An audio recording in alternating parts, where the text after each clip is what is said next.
दोस्तों आज की इस दुनिया में ऐसा कौन सा शख्स है जो एरोप्लेन में बैठ के आसमान में उड़ना नहीं चाहता।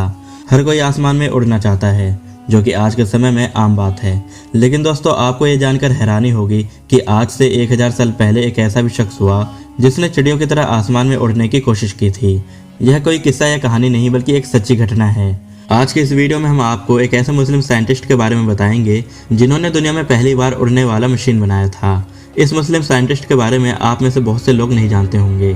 आपको बता दें कि इस मुस्लिम साइंटिस्ट का नाम अब्बास इब्न फिरनास है। दोस्तों आज के स्कूलों में पढ़ाया जाता है कि एरोप्लेन का आविष्कार द राइट ब्रदर्स ने 1899 में लियोनार्डो दा विंसी के मॉडल से इंस्पिरेशन लेकर किया था। मगर हमें यह नहीं बताया जाता है कि लियोनार्डो दा विंसी के 600 साल पहले एक मुस्लिम साइंटिस्ट ने न सिर्फ एरोप्लेन का मॉडल बनाया बल्कि उसे सक्सेसफुली टेस्ट भी किया था।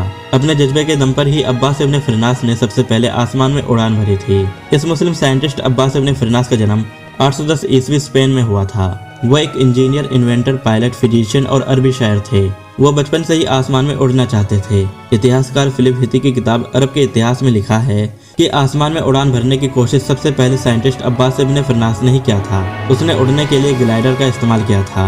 875 ईस्वी में जब फिरनास 65 साल का हुआ तब उसने यह कारनामा किया था। अब्बास इब्न फिरनास ने उड़ने के लिए सबसे पहले पक्षियों के उड़ने का अध्ययन किया और एक लकड़ी और रेशम के पंखों से बना एक पहनने वाला मशीन बनाया। उसके तुरंत बाद ही उसने पहाड़ पर से छलांग लगा दी। इतिहासकार लिखते हैं कि उनके उड़ने की स्पीड सारे पक्षियों के मुकाबले में ज्यादा थी। यह पहली बार था कि जब कोई इंसान पक्षियों की तरह आसमान में उड़ रहा था। अब्बास इब्न फिरनास आसमान में लगभग 10 मिनट तक उड़ते रहे। उस मुस्लिम वैज्ञानिक को आसमान में उड़ते हुए बहुत से लोगों ने देखा। कहा जाता है कि फिरनास के द्वारा किया गया यह कोशिश कामयाब रहा। जब आसमान से जमीन पर ग्लाइडर को उतारने की बारी आई तो इसी दौरान अब्बास इब्न फिरनास जमीन पर सही से लैंड नहीं कर पाए, जिसकी वजह से वो घायल हो गए। जब अब्बास इब्न फिरनास जमीन पर लैंड कर रहे थे उन्हें बहुत सी चोटें आई। उनके कई हड्डियां टूट गई और कई फ्रैक्चर आए। 65 साल के बूढ़े फिरनास के लिए यह चोट बहुत ही ज्यादा दर्द भरा था, लेकिन इसके बावजूद उनके चेहरे पर कामयाबी की एक मुस्कान भी थी, क्योंकि वह अब दुनिया के पहले इंसान बन चुके थे जिन्होंने हवा में उड़ान भरी थी। इस उड़ान के 12 साल बाद 887 ईस्वी में उनकी मौत हो गई। इस इंसान की गई पहली कोशिश के कारण ही आज हम आसमान में उड़ पाते हैं। अब्बास इब्न फिरनास को और भी बहुत से आविष्कारों का क्रेडिट दिया जाता है। उन्होंने वाटर क्लॉक यानी पानी वाले घड़ी का आविष्कार किया।